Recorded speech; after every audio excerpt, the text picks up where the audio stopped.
So, have you ever been told you're overqualified for a role? If you're an experienced pro, it's gotta be one of the most maddening career roadblocks out there.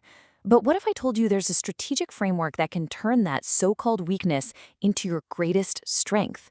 Okay, let's get right into it. And this is not a small problem. A staggering 40% of senior professionals say their job search is getting blocked by this exact issue. It's kind of like the silent career killer that leaves decades of hard-won experience just sitting on the sidelines. Ah, those five little words. They can stop a fantastic interview dead in its tracks. But let's be real about what's actually being said here. Overqualified is often just, you know, code for something else. Usually, you're too old or you'll be too expensive.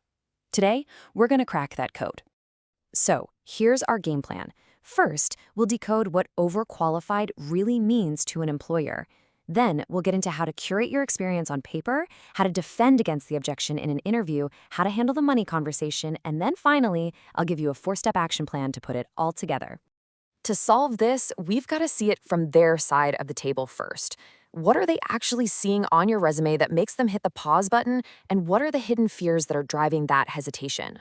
So here's the deal. When they say overqualified, it is almost never a compliment about your incredible skills. It's usually a stand-in for unconscious biases about your age and a bunch of assumptions about your salary.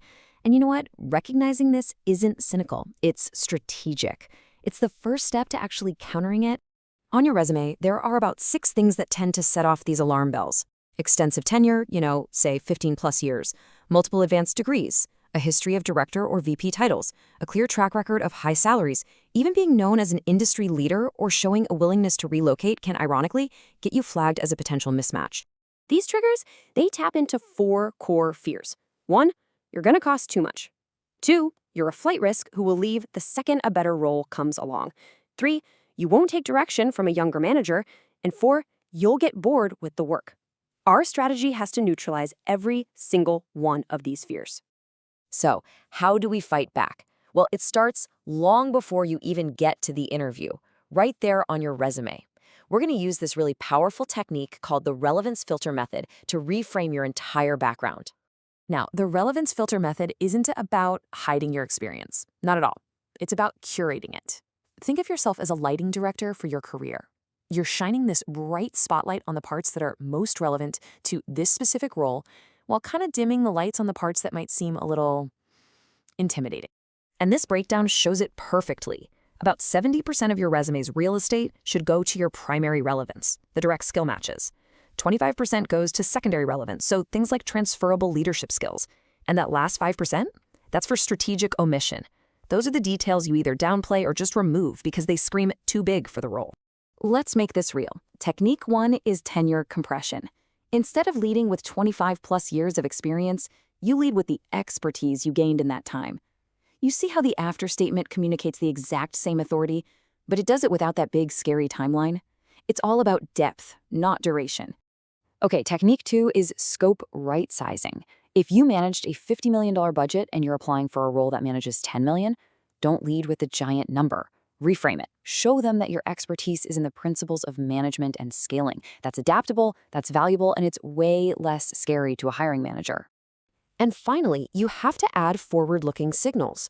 Recent certifications show you're still learning, not coasting towards retirement. Listing modern tech stacks proves you're current. Highlighting industry involvement shows you're engaged. And mentioning an interest in mentorship? That signals you're ready to contribute to the whole team's growth. All right, now for the interview. The absolute key here is to get on the offense. Don't wait around for them to drop the overqualified bomb and put you on your back foot. You need to address that unspoken concern before it even has a chance to take root. Your first line of defense is what we call value-based reframing. Just notice how this script flips overqualified to perfectly qualified. You immediately connect your deep experience to their bottom line. It's about immediate impact, not excess history. Now, to disarm that won't you get bored fear, you use a risk mitigation focus. This response basically frames your experience as an insurance policy. You're not just another employee, you're the person who's seen this movie before and knows how to avoid the mistakes. Your new mantra is this: you're not bored, you're a strategic accelerator. And to tackle that fear that you won't work well with a younger manager, You lean into a culture and collaboration frame. This shows you see yourself as a collaborator, not some kind of dinosaur. You value a mix of perspectives, and you position yourself as someone who brings wisdom while also being eager to learn. Okay, let's tackle the two topics that can make or break an offer: money and commitment. This is where that overqualification concern gets very, very real, and you need to have your positioning locked down. When it comes to salary, the frame is everything. You're not asking for more money just because you're senior. You are justifying your compensation because you are a known quantity. You represent an immediate, proven return on their investment with way less risk involved. You can also signal some flexibility on the structure of your pay without lowballing your value. Mentioning interest in things like performance bonuses, equity, or great benefits shows you're focused on the total opportunity, not just some fixed number. It's about finding a win-win solution that works for everybody. Now, this slide here is huge because it shows the power of language. Never, ever, ever say you're willing to take a step back. It just sounds desperate. Instead, frame your interest as a deliberate, strategic choice to get closer to the work. One sounds like you're settling, the other sounds like a powerful career decision. All right, you've got the theory. You understand the psychology.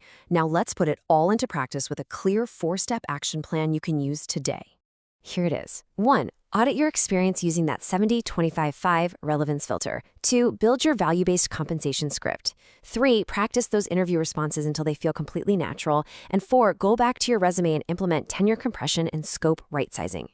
And hey, if you want some extra help with that last step, there are tools out there like Pass the Scan that are specifically designed to help you spot these overqualification triggers.